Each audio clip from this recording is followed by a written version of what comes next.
आज की लड़कियों में सिर्फ 4 लोग ही पवित्र हैं। प्रेमानंद का ये वाक्य सोशल मीडिया पे आग की तरह फैल चुकी है। बहुत सारे लोग गुस्से में हैं, बहुत सारे लोग चुपचाप देख रहे हैं और कुछ लोग ऐसे भी हैं जो खुद से पूछ रहे हैं, क्या यह सच है? लेकिन हम आज गुस्सा नहीं करेंगे, हम समझेंगे, सिर्फ उन्हीं को नहीं बल्कि खुद को भी। एक्चुअल में दोस्तों, ये सिर्फ एक बात नहीं है, बात के पीछे की सोच है। अगर आप ध्यान से सुनेंगे तो आपको समझ में आ जाएगा कि प्रेमानंद महाराज ने किसी एक धर्म को या किसी एक जाति को टारगेट करके नहीं बोला है।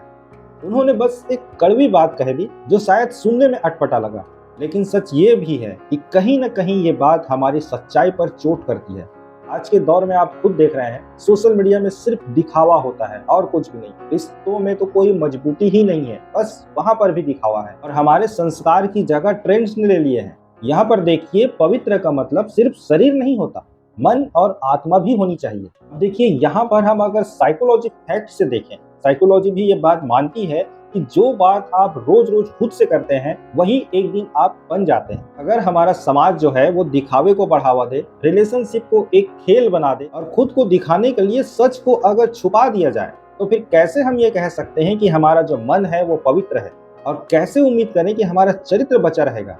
बच्चे बुरे नहीं हैं, बस वो भटक गए। दोस्तों, इस बात को और अच्छे से समझने के लिए मैं श्रीमद् भगवत गीता का उल्लेख करता हूँ, जहाँ पर अध्याय 3 में श्लोक नंबर 41 में भगवान श्री कृष्ण अर्जुन से कहते हैं, हे अर्जुन, काम और क्रोध रूपी इस शत्रु को अपने इंद्रियों पर संयम रखकर इसे नष्ट कर दो। इसका मतलब साफ है, संयम और वासना ही एक ऐसे शत्रु है जो इंसान की सोच समझ को नष्ट कर देता है। संस्कार से बाहरी लिबास से नहीं आता है, बल्कि भीतर से आता है।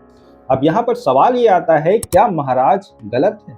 नहीं, वो गलत नहीं है, बल्कि उनके बोलने का तरीका थोड़ा सा कठोर हो गया। असल सवाल तो ये है कि क्या हम अपने बच्चों को संस्कार दे रहे हैं, धर्म के बारे में सिखा रहे हैं, या सिर्फ लाइक, शेयर और फॉलोअर्स के पीछे वो लोग भाग रहे हैं? इस पर आपको सोचना चाहिए।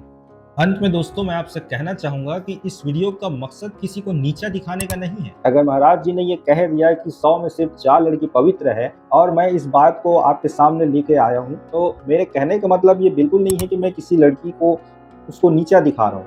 मेरा मकसद ऐसा बिल्कुल भी नहीं है। मेरा मकसद बस यही है कि सच्चाई क्या है। जो बात हमने शुरू में कही कि आपकी सोच और सोच के पीछे वाली बात यहाँ पर आती है, जो महाराज जी ने कही है। और देखिए, अगर चरित्र की बात करने वाले व्यक्ति को ट्रोल किया जाए तो सच में ये गंभीर बात है और इसमें हमें सोचने की बहुत जरूरत है। अब आप खुद बताइए, क्या आज का युवा भटक गया है या उसको भटकाया गया है? कमेंट सेक्शन में इसका जवाब जरूर लिखिएगा।